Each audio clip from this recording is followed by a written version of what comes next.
bagaimana strategi bikin prompt ke dia, termasuk di Gemini ya, termasuk buat Gemini sama, alur berpikirnya sama. Jadi ChatGPT tidak bisa menerka isi hati atau maksud yang teman-teman atau bapak dan ibu inginkan. Kita membuka percakapan, bayangkan kita berinteraksi dengan orang asing. Jadi kalau saya ngomong dengan AI kayak begitu, saya ngomong, saya adalah gitu ya. Saya adalah guru matematika. Nah apalagi dikomplit lagi. Saya adalah guru matematika SMK. Saya ingin apa? Jadi anggap dia itu orang asing. Kalau orang asing kan kenalan dulu. Saya siapa? Saya adalah guru matematika nih. Saya mau bikin soal misalkan. Saya adalah guru saya adalah seorang guru yang besok Senin saya diminta untuk menjadi pembina upacara. Pembina upacara besok saya oleh kepala sekolah untuk membuat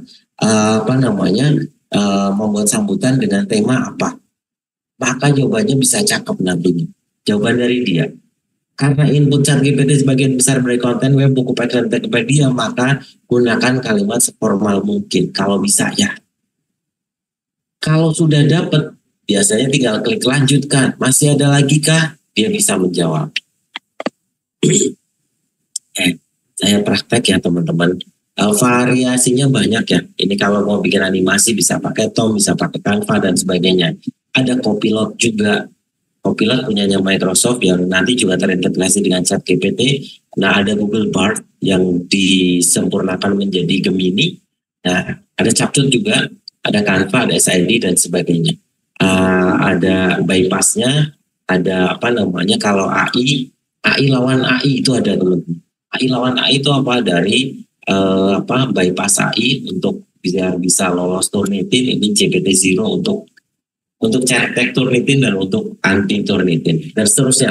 Saya akan coba praktek ke dia yang sudah pernah saya lakukan. Yang sudah pernah saya lakukan ini, saya agak lompat-lompat ya teman-teman.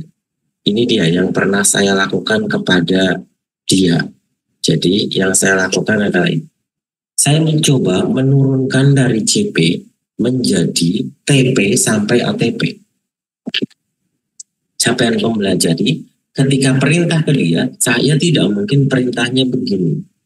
Perintah ke dia itu begini. Saya perintah ke dia dengan cuma ngomong begini. Buatkan saya, misalnya buatkan saya TP dari CP matematika fase misalkan begini nih, ujuk-ujuk dengan orang asing langsung buatkan saya TP. Nah, dia pasti bingung nih, karena TP menurut dia yang namanya TP itu tugas proyek.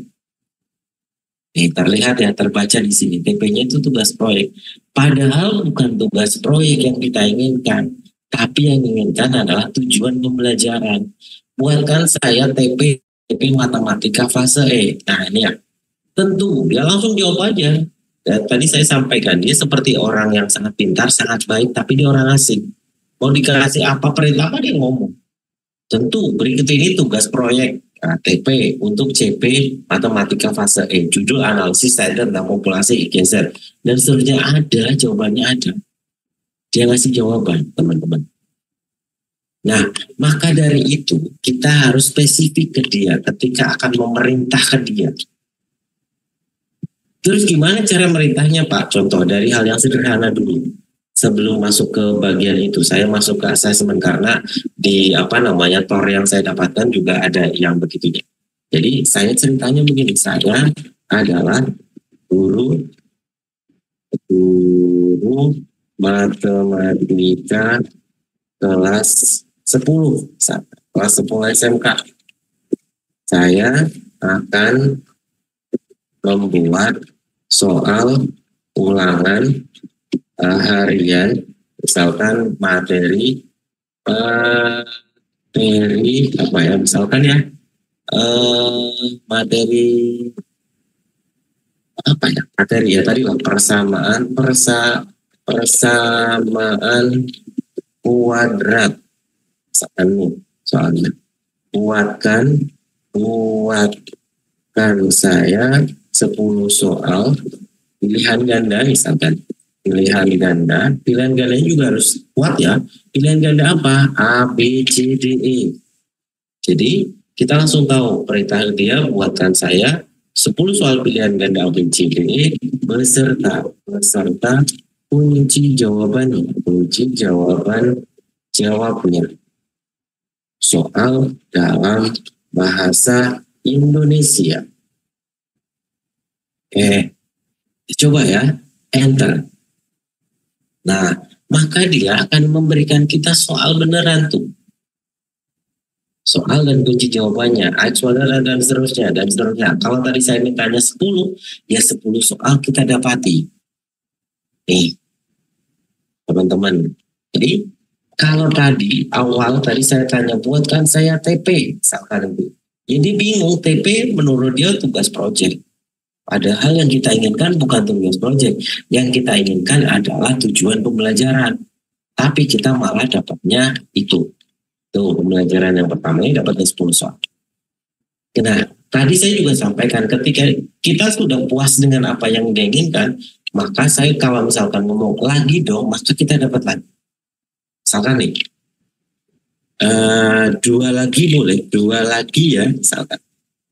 Dan misalnya 2 lagi ya.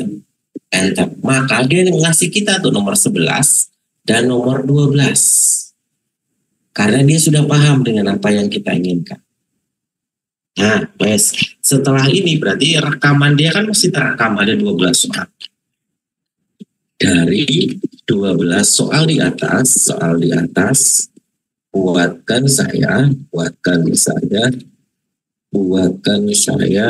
kisi-kisinya, enter. Jadi kita akan dibuatkan oleh dia kisi-kisinya. Nah, bentuk kisi-kisinya kalau di sekolah saya bentuknya nggak kayak begini. Bentuknya nggak bentuk naratif kayak begini. Apakah bisa diedit? Bisa diedit, tinggal scroll ke atas, diedit aja nih. Nomor 11, nomor 12, nah di sini nih. Buatkan saya kisi-kisinya, ini bisa diedit nih, klik saja. Ya.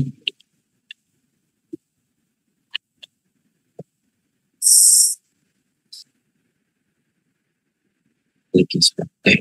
Dari 12 soal di atas saya pilih dulu. Kita mau diedit. Buat saya kisi-kisinya dalam bentuk tabel. Enter.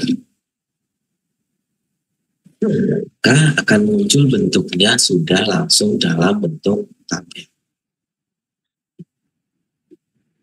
Ketika ada kayak begini, nih, dia masih bekerja, tunggu sebentar. Nah, maka kita dibuatkan kisi-kisinya dalam bentuk tabel.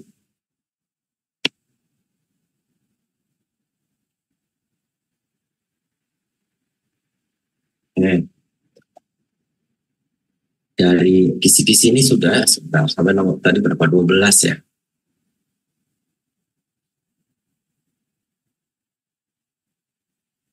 Oke. Pastikan siswa memahami, ini ada catatannya juga nih. Pastikan siswa memahami diskriminasi, faktorisasi dan sebagainya. Oke, kita lanjut. Kalau misalkan tadi soal sudah, kunci jawaban sudah, kisi-kisi sudah. Kalau mau dibikinkan rubrik, buatkan saya rubrik penilaiannya.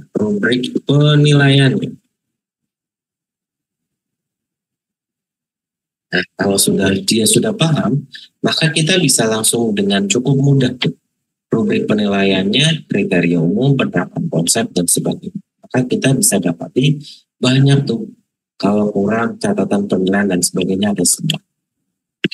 Semoga teman-teman mulai tergugah ya, mulai tergambar bagaimana perintah ke dia. Jadi perintah ke dia banyak. Pakai Gemini juga sama ya, alur berpikirnya sama. Karena dia sama-sama chatbot.